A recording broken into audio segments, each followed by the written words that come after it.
이 수업은 원래 이제 제목은 시창작 강의겠지만 여러분도 알다시피 실제 시창작을 하려면 본인들이 써온 시를 가지고 같이 이야기하고 화평, 그죠? 돌려 읽고 이런 작업을 해야 되는데 이거는 제가 12시간 정도 일방적으로 강의할 거예요, 그냥. 대신에 이제 여러분들이 이 강의를 어떻게 보시냐면 그냥 세상을 보는 시각의 전체적인 새로운 구축이라 그럴까? 새로운 시작, 그 정도로 보시면 될 것 같아요. 그러니까 시를 창작하는데 저 사람은 저런 시각으로 세상을 보는구나. 아, 이런 시각으로 세상을 볼 수도 있구나. 그러면 자기의 글이 나올 수 있겠구나 하는 거지. 직접 써서 이야기하고 이러기에는 시간이 너무 짧아요. 만약에 그러려면 한 두어 사람, 여기 모인 분들 그냥 시 하나만 읽다 보면 그냥 1시간 나갈 거예요. 그죠? 그래서 그런 거는 별로 개별적으로 도움이 안 될 것 같고 또 그런 성격의 수업도 아니고요. 그러나, 어떤 세상을 바라보는 독특한, 그러니까 이제 저만의 혹은 또 뭐 다른 시인들은 그분만의 그렇지만 저만의 독특한 시각이라 하더라도 아마 공통적인 건 있을 거예요. 그죠? 시인들이 바라보는. 혹은 뭐 꼭 시인이 아니더라도 아, 저렇게도 세상을 보는구나 하는 어떤 시각. 그런 시각의 구축. 근데 그 구축의 바탕에는 조금 철학적인 어떤 그런 깊이가 있어야 되지 않나 이런 생각은 좀 합니다. 제가 철학적으로 많이 공부는 안 했지만 최선을 다하겠습니다. 그리고 또 하나는 보통 강연을 하면 자기 저서를 가지고 하잖아요. 그죠? 그래서 저한테도 책이 좀 있습니다. 시집. 그래서 철학자는 철학서적으로 하고 자기 걸로. 그죠? 저는 제 시집을 중심으로 이야기할 거예요. 근데 교재는 원고는 한 300매 정도 되거든요. 여러분들한테 드리는 교재가.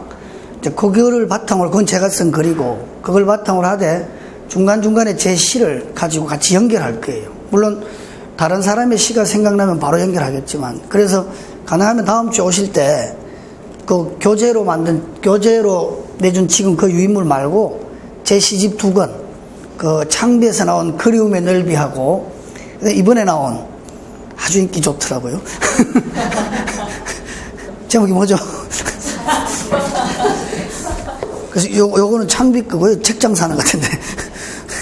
뭐 안 가져오셔도 아마 여기 있으면 이걸 보여드릴게요. 그래서 요거는 좀 준비해 오시면 좋겠어요. 그러면서 바로 수업 시작할게요. 그 제일 첫 페이지 보면 제가 이렇게 좀 거창하게 시간의 사건, 우주를 기록한 몸의 언어 이랬거든요. 제가 아마 출판 기념회 때 조금 강연한 거하고 중복도 될 거예요. 우리가 우주의 역사를 빅뱅 이후 한 175억 년으로 보거든요. 근데 여러분들 어떻게 생각해요? 175억 년은 상상할 수 없는 시간이잖아요. 그러나 그 175억 년의 우주는 어디에 있습니까? 여기 있잖아요, 여기. 그러니까 우리 몸에도 175억 년, 약 180억 년의 역사가 실제로 있다는 거죠. 거기에서부터 출발해야 되는 것 같아요, 시는. 그러니까 우주적 상상력과 시적 창작 현실의 결합. 누가 이렇게 아주 거창하게 말해요, 평론가들이. 그러나 그건 다 사기죠. 그렇게 말하고 구체적인 방법을 말하지 못하면 그건 언어의 수사에 지나지 않아요. 그러니까 말꾸밈에 지나지 않잖아요. 근데 가만히 한번 생각해 보세요. 실제 우주의 역사가 180억 년이면 그 우주가 여기 있잖아요. 그러면 여기도 180억 년의 역사가 당연히 있죠. 내 몸에도. 우주 탄생 초기에 발생한 원소들 있죠. 밀입자들. 그게 어디가 있겠습니까? 여기에 있는 거죠. 제가 이렇게 그림을 좀 이상하게 그려놨는데 여기서부터 이제 빅뱅이라고 본다면 물론 인플레이션 시기가 있고 좀 우주에 대한 관점은 좀 다르지만 그래서 무한히 팽창해 가잖아요. 급속도로. 그죠? 지금도 계속 우주는 팽창한다는 게 관측의 결과죠. 그죠? 실제 관측 이렇게 보고. 그러니까 여기 안에 우리는 있는 거죠. 그러니까 180억 년 전에 발생한 그 초기에 발생한 그 원소. 그러니까 눈 깜빡할 사이보다 엄청 더 짧은, 상상할 수 없는 짧은 10의 마이너스 몇 성이죠. 그죠? 그 짧은 시간에 만들어진 원소는 내 몸에도 있죠. 당연히 있죠. 여기도 있죠. 그런데 내 몸에 있는 원소와 여기 있는 원소들, 여기도 철도 있을 것이고 여기도 철 있죠. 철. 뭐 또 뭐 있습니까? 산소도 있을 것이고 여기도 산소 있을 거 아닙니까? 이런 데도. 그죠? 그 다음에 또 이 몸 안에는 뭐 철, 인, 산소, 나트륨 뭐 다 있죠. 그죠? 이런 데도 나트륨 다 있을 거 아닙니까? 그럼 우리는 동일한 원소로 이루어진 존재인데 단지 배치가 다르다는 거죠. 예를 들어서 인간이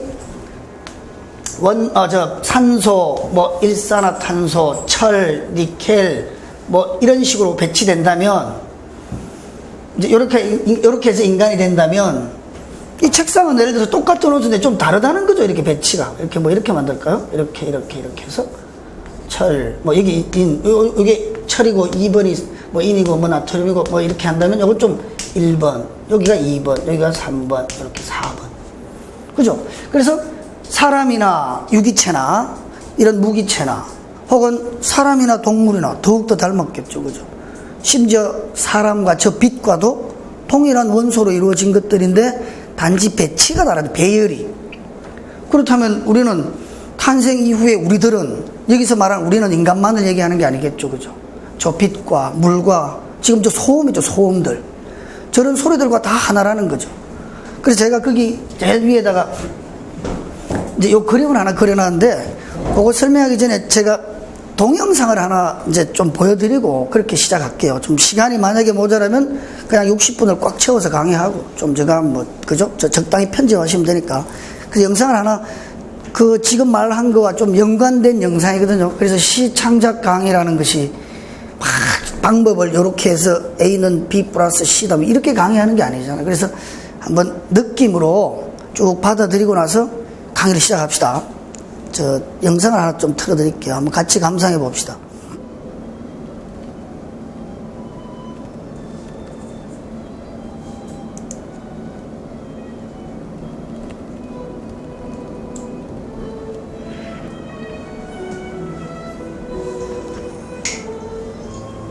투명한 인맥을 따라 잎잎이 푸른 뼈가 서 있다. 등골이 실 만큼 푸른 피가 출렁이는 숲속에 앉아 숲의 숨소리를 들었다.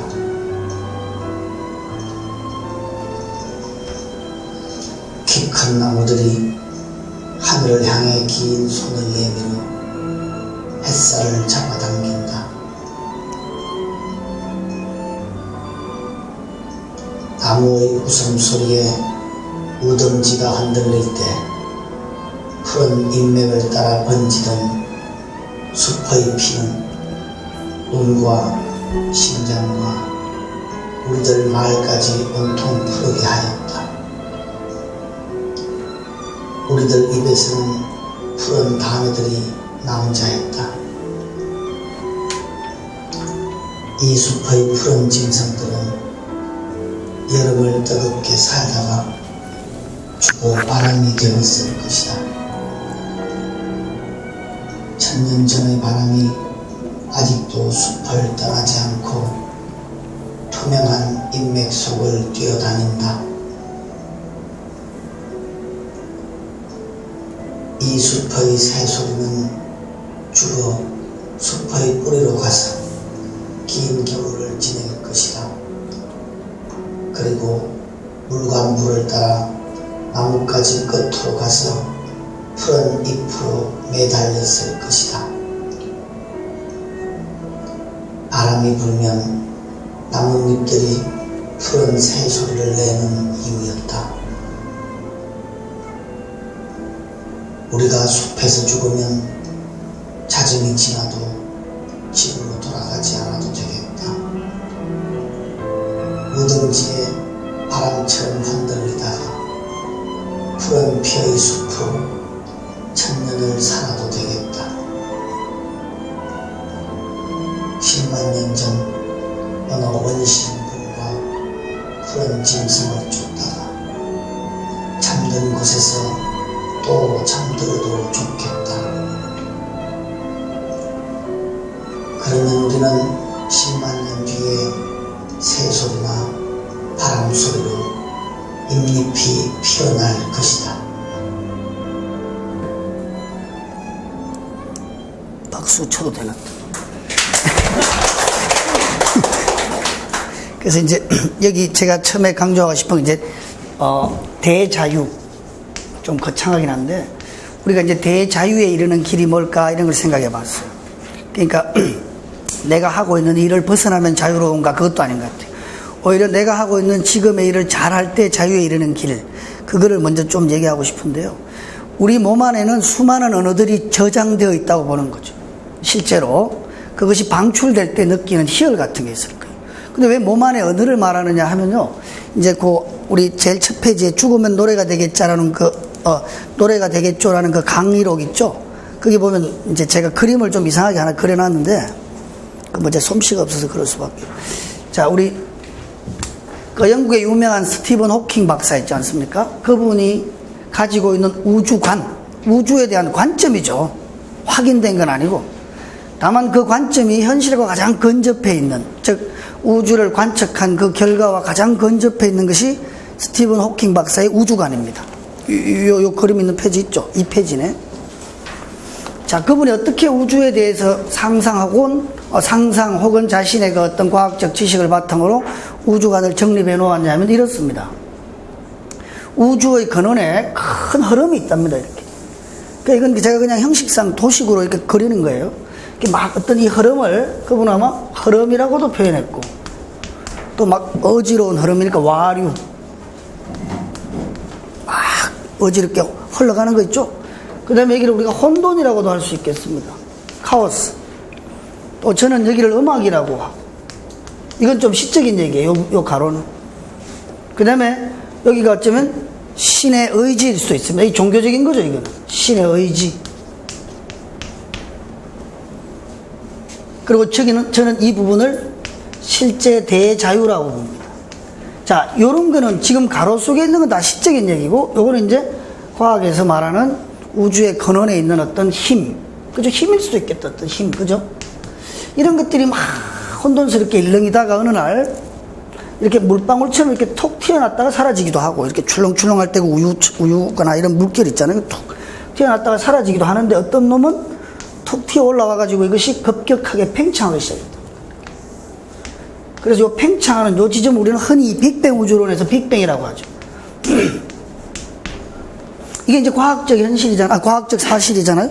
근데 종교에서는 이걸 우리가 성경을 보면 태초에 말씀이 있었다, 빛이 있으라 하매 빛이 생겼다, 뭐 이러나요, 그죠? 성경에서. 그래서 빛이 있으라 하매 빛이 생겼다. 이것이 우리 성경에서의 우주의 시작이겠죠, 그죠? 요 부분은. 그 다음에 이거는 과학에서의 우주의 시작. 이래가지고 급격하게 팽창해 나가는 거죠, 그죠? 엄청난 속도, 상상할 수 없는 속도로. 그러면서 여러 가지 물질들이 생기는 거죠. 아까 말했던 미립적. 그리고 지금도 계속 팽창하고 있지 않습니까? 팽창 우주론. 그래서 그 어느 지점에 우리 지구가 있겠죠. 뭐 태양계가 있고, 여기 우리 은하계죠, 우리는. 그 다음에 또 뭐 이런 것들 중에서 우리 지구가 있는 거죠. 그러니까 여기서부터 사실은 이렇게 튀어 올라온 거죠, 그죠? 이렇게 팍 팽창하면서 마치 풍선이 터지듯이. 그래서 비유하면 이때 수많은 물질들이 생긴 거예요. 근데 가만히 보면 시적으로 해석하면 이렇죠. 빅뱅을 우리가 종교적으로 해석하면 이건 발트 베냐민의 얘기예요. 독일 철학자죠, 미학자라고도 하고. 빛이 있으라며 빛이 있었다가 성경에서 말하는 천지 창조의 시작이죠. 우주의 시작. 과학에서는 빅뱅이라고 하고. 그런데 이거 참 재미있어요. 빛이 있으라 하며 빛이 있었다니까 이 빛은 무엇으로 만들어진 것 같습니까? 빛이 있으라 이렇게 말하니까 빛이 생겼대요. 말씀으로 이루어진 말, 언어잖아요. 이것도 비유적인 얘기지만, 그래서 여기서부터 만들어진 모든 거는 시적으로 말하면 언어로 이루어진 것들이에요. 그래서 우리가 조금만 몸을 이완시켜서 세상을 보다 보면 다 언어들이 보인다는 거죠. 내 몸속에도 언어가 있다는 거죠. 이제 언어에 대한 관점은 또 우리 촘스키 이론에도 나오지만, 내가 내 위장을 한 번도 보지 않았잖아요. 근데 위장이 있다고 생각하는 순간에 우리는 위장이라는 언어를 떠올리면서 위장 이렇게 생각하지 않아요? 또 보지 못하고, 요한은 내 봤습니까, 여러분들? 그 어떤 학생이 제 수업할 때 옛날에 이렇게 이렇게 칼로 이렇게 잘라가지고 뇌를 이렇게 보여주면서 수업하면 제일 좋겠다고 이러더라고요. 그 어떻게. 그래서 우리는 이 안에 뇌를 보지 않았어. 너 생각하자, 뇌, 이렇게 생각하자, 뇌, 그 언어. 그러니까 이 안에 진짜 뇌가 없고 혹시 언어가 있을 수도 있어요. 이건 물론 비유적인 거지만. 그래서 이 이후에 만들어진 이 모든 것들이 언어라면 우리 몸에도 언어가 저장되어 있는 거예요. 그래서 이 언어를 내 안에 있는 어쩌면 능력을, 내 안에 있는 어떤 잠재성을 밖으로 폭발시키는 거, 이게 진짜 자유에 이르는 길이에요. 그리고 정말 자유에 이르려면 내 몸을 완전히 이완시키는 거죠. 그래서 이제 그 밑에 제가 써놓은 글을 조금씩 읽으면서 할게요. 그래서 이제 거기 그림을 보시면 알겠고, 또 하나는 이렇게 팽창하던 우주가 한없이 팽창만 할 것인가, 다시 옛날로 돌아가진 않을까, 이런 생각도 좀 하긴 하겠죠. 그런데 이런 거대한 우주를 보지 말고 우리 한 인간을 한번 봅시다. 우리가 이제 조금 다음 시간에 유추에 대해서 이야기하면서 이 다음 시간에 영혼에 대해서 이야기할 텐데, 우리가 어떤 대상을 바라볼 때 서로 공통점을 찾다 보면 그 대상의 본질에 이르기가 굉장히 쉽습니다. 비교하거나 혹은 유추하는 거죠. 유추는 비교보다 큰 비교, 이따가 말씀드리겠지만, 그래서 우리 이 세상에 있는 모든 것들이 언어로 이루어졌다. 우주도 그렇다. 시적인 얘기지만, 근데 짧게 우리 인생을 하나 봅시다. 우리 인생을. 우리 인생에 아주 짧게 비유하면, 여기에, 우리 인생은 여기에, 이 부분은 어디에 해당될까요? 우리 어머니, 아버지가 만나기 전에, 이걸 그대로 한번 비교해 봅시다. 어머니, 아버지가 만나기 전에, 저의 어머니, 아버지가 만나기 전에도 그들 사이에는 뭔가 막 찌릿찌릿한 게 있었겠죠. 그죠? 보고 싶어가지고 막 그러다가 만났겠죠. 그죠? 그냥 뭐, 우리 멀리서 보다가 우리 엄마를 보고 괜히 돈을 던져보고 막 우리 엄마가 엄마 이러고 막 서로 막 그러다가 막 보고 싶어 하고 그럴 때가 이거하고 비슷하지 않아요? 막 서로 만나진 않았겠죠. 그죠? 그러다가 어떤 계기가 돼가지고 우리 어머니 아버지가 통 만난 거죠. 그리고 둘이 뭔가 했겠죠. 그리고 막 애들이 막 탄생하는 거죠. 막. 그러지 않아요? 이게 지구가 탄생하듯이. 그럼 우리 어머니가 만나기 전에 이걸 뭐라 그래요? 똑같죠? 혼돈, 음악, 신의 의지, 대자유. 그래서 우리 어머니가 어머니 아버지와 만나기 전 이혼해가지고 일로 돌아가면 그들은 진짜 자유에 이르는 길이죠. 근데 보통 여기 부부 계시지만 굉장히 부자연스럽지 않아요? 고통스럽잖아요. 이혼을 해서 돌아가라는 거, 제 말은. 그 전에 그 그리움의 상대, 그리움이겠죠, 그죠? 그래, 이제 손잡고 둘이 이제 하룻밤 자니까 막 애들이 나오고 막 이래 되잖아요, 그죠? 그래, 이거 똑같은 거, 세상을 이렇게 볼 수 있는 거죠. 그래서 이 부분을 우리가 어떤 이념의 차원이라고 볼 수 있겠죠, 그죠? 그래서 이제 실제 우주와 우리 인생과 혹은 이런 사물의 탄생 과정과 우리가 오늘 만난 것도 마찬가지죠. 만나기 전에 김주대가 페이스북에 술 처먹고 막 별지랄을 다 했어요. 어제. 막 욕도 하고 막 개새끼 소새끼 하고 그랬는데, 그래, 그걸 보면서 이 사람 수업을 들어야지 할 때 이거죠. 그죠? 그러니까 탁 이게 뭐야, 이게 등록하는 거죠. 그리고 막 와서 웃고 지랄, 이런 건 저 편집, 웃고 막 지금 좋잖아요. 그죠? 이런 과정들이 실제 세상에 있다는 거죠. 뭐든지 다. 남녀 간의 만남은 물론 이런 수업도 그렇고, 직장에 들어가는 것도 그렇고, 공부하는 것도 그렇고. 예, 거기까지 하고, 요거 좀 지우면서, 잠재성과 가능성을 이야기하면서 이제 제가 쓴 거 가지고 좀 읽으면서 합시다. 우리가 이제 이 두 단어를 좀 구분할 필요가 있을 것 같아요. 가능성이라는 게 있고, 잠재성이라는 게 있다. 가능성은 그야말로 있을 수 있는 성질. 있는 것이 아니고 그냥, 제 영어는 잘 몰라서 그냥 이렇게 씁시다. 있을 수 있는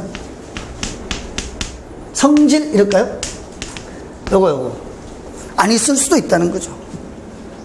그러나 잠재성은 무엇의 안에 이미 들어있는, 이럴까? 실제 하는 것. 무엇에 들어있는 성질, 이럽시다. 그러니까 요거는 실제 하는 거죠, 실제. 요건 현실의 차원이겠죠, 그죠? 그러니까 엄밀하게 말하면 이쪽은 무죠, 없는 거예요, 이게는. 4개죠. 그 여기는 실제 있는 거죠. U자를 어떻게 쓰죠? 웃지 말아요. 저 다 쓸 줄 알아. 여기 있는 거죠. 여기는 없는 거예요. 그냥 있을 수만 있는 가능성. 가능성을 설명하면서 또 가능성을 말하는 게 제일 강의 잘못하는 사람이죠. 잠깐 여담해도 되나? 야, 너 예쁘다 해서 설명해봐. 니까 어린애가 예쁘다에 대해서 설명해봐. 니까 예쁜 것은요, 예쁜 거. 이런단 말이에요. 야, 이걸 자꾸 써먹으면서 설명하네? 그게 잘못된 거죠. 하여튼, 있을 수 있는 성질. 없는 거예요, 이거는. 뭔가 풍요롭게 있는 것 같지만 있진 않은 거예요. 그래, 이거 분명히 있는 거예요. 그러나 숨어있기 때문에 없는 걸로 보이지만 숨어 있어. 그래서 실제 우주는 아까 말했지만 이 이후의 모든 현상들 속에는 이 밑에 이 흐름 있죠. 와류, 신의 의지, 요동, 어머니, 아버지로 말하면 그 그리움, 이런 것들이 다 잠재되어 있다는 거죠. 언제든지 우리는 그쪽으로 돌아갈 수 있고 폭발할 수 있는 에너지들이 밑에 있다는 거죠. 신의 의지. 저는 종교는 믿지 않습니다. 그렇지만 그렇게 해석할 수는 있다 이거죠. 그래서 이걸 염두에 두면서 우리가 한번 봅시다. 거기 제가 이 페이지에 밑에 그 시간의 사건이라고 한 것은 지난 시집이에요. 그런데 혹시 이번 시집이 있으신 분은 보면 86페이지에 제가 그거와 똑같은 아이디어, 지금 말한 것들을 생각의 기본으로 한 거예요. 제가 지금 말씀드린 것들을. 그 시가 하나 있습니다. 그래서 그것을 한번 그냥 읽어볼게요. 읽어보고 뒤로 좀 넘어갑시다. 그러니까 시집을 꼭 가져오시라 이거지. 8,000원 팔면 또 저한테 800원이 오니까. 제가 한번 읽어볼게요. 점이에요, 점. 사건은 한 점으로부터 시작하여 회전하다 한 점으로 돌아간다. 실 해석하면 재수없지만 그래도 해봅시다. 그동안에 짐작할 수 없는 우주가 다녀간다. 그러니 모든 만남은 재회일 뿐이고 이별은 시간의 가벼운 문제다. 울지 말자. 무거운 장래가 오래전에 이미 그대와 함께 이별을 다 울어버렸다.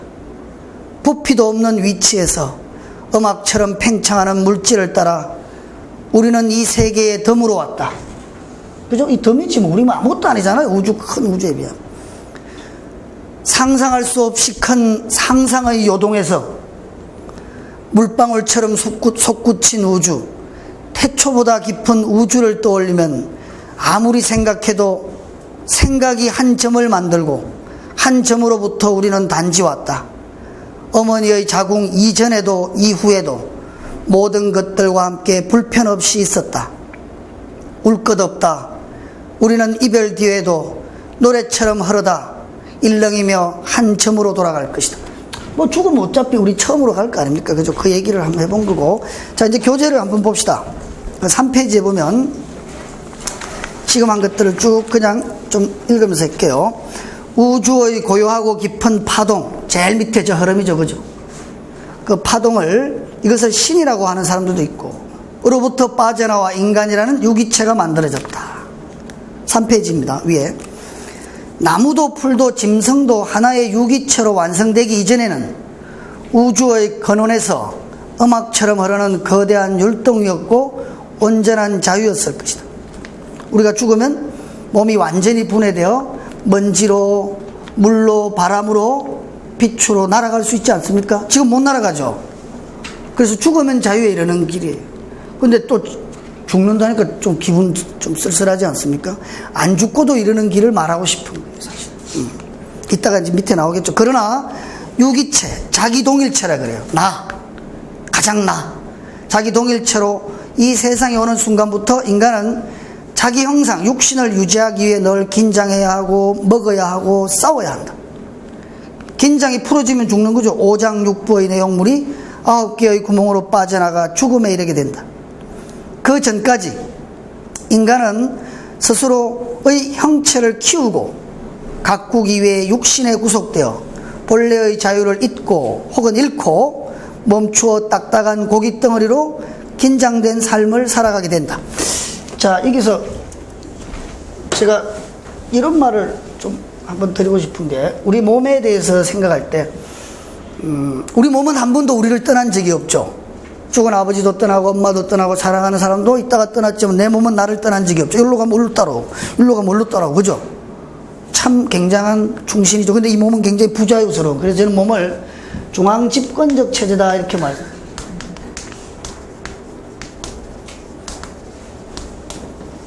이걸 뭐 비유하면 이제 왕이 있고, 그죠?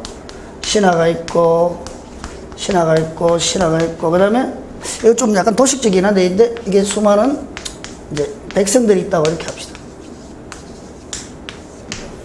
그냥 만들어 본 거예요. 이 백성들은 다 여기 복종해야 되는 거죠. 여기는 여기에 복종해야 되고. 얘가 만약에 이걸 거부한다거나 하면 얘는 도태되겠죠, 그죠? 그러니까 요 틀 안에서 살아가야 되는 거죠. 이 사람들도 마찬가지. 그래서 굉장히 부자유스러운 거, 이걸 우리가 중앙집권 체제라고 해서. 그럼 왕은 자유롭냐? 아니요, 왕도 부자유스러운 거예요. 왕도 이들을 떠나서는 살 수가 없잖아요. 왕이 아니죠. 그냥 하나의 민간인으로 돌아가잖아요. 이들이 있을 때 왕이죠, 그죠? 또 잘 먹여 살려야 되고, 저 왕도 정치를 잘하는 윤리적인 임금이라면. 근데 우리 몸이 이렇다는 거예요. 중앙집권 체제. 예를 들어서 우리가 지난 시간에 제가 얘기했죠. 밥을 먹을 때 있죠. 내가 이렇게 밥을 먹어요. 식사 시간, 식사. 그러면 내 몸의 모든 요소들은 밥 먹는, 즉 식사하는 행위에 집중해야 되죠. 그렇지 않으면 이 존재들이 의미가 없어지는 거예요.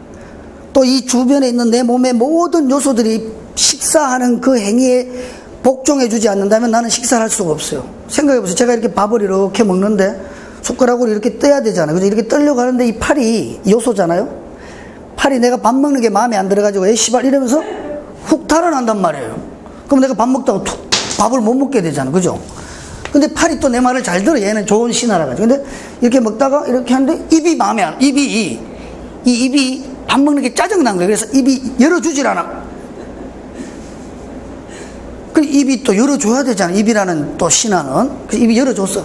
그래서 딱 먹었는데 이번에 혀가 또 밥 먹는 걸 싫어해가지고, 혀라는 신하가, 백성이. 그래서 이렇게 먹는데 혀가 그냥 확 꼬여버리면 우리 밥을 못 먹지 않습니까? 목구멍도 마찬가지, 위장도 마찬가지고. 그럼 요런 것들만이 아니라 우리 다리도 마찬가지겠죠. 그죠? 내가 밥을 이렇게 먹으려고 하는데 다리가 씨발 너만 밥 먹냐? 얘가 갑자기 휘청해봐요. 그러면 훅 넘어지잖아요. 그죠? 이쪽 다리도 마찬가지. 덩떼기는 아닌 줄 알아요. 그죠? 여러분들 밥 먹는데 덩떼기 갑자기 확 달아난다고 생각해봐. 찝찝하지 않습니까? 덩떼기 만큼 해가 쑥처럼 그러니까 우리 몸에 머리카락도 마찬가지죠. 내가 밥을 먹는데 이렇게 한 움큼 훅 빠져가 절로 날아가고 있어. 그런데 밥맛이 납니까? 그래서 우리 몸의 어떤 부분도 침은 물론이고 밥 먹는 행위에 집중하지 않으면 안 돼. 그래서 우리 몸은 바로 중앙직근적지. 이거는 굉장한 부자유다 이거죠. 근데 아까 여기서 봤듯이 자유에 이르려면 죽으면 되죠. 이거 다 날아가는 거죠.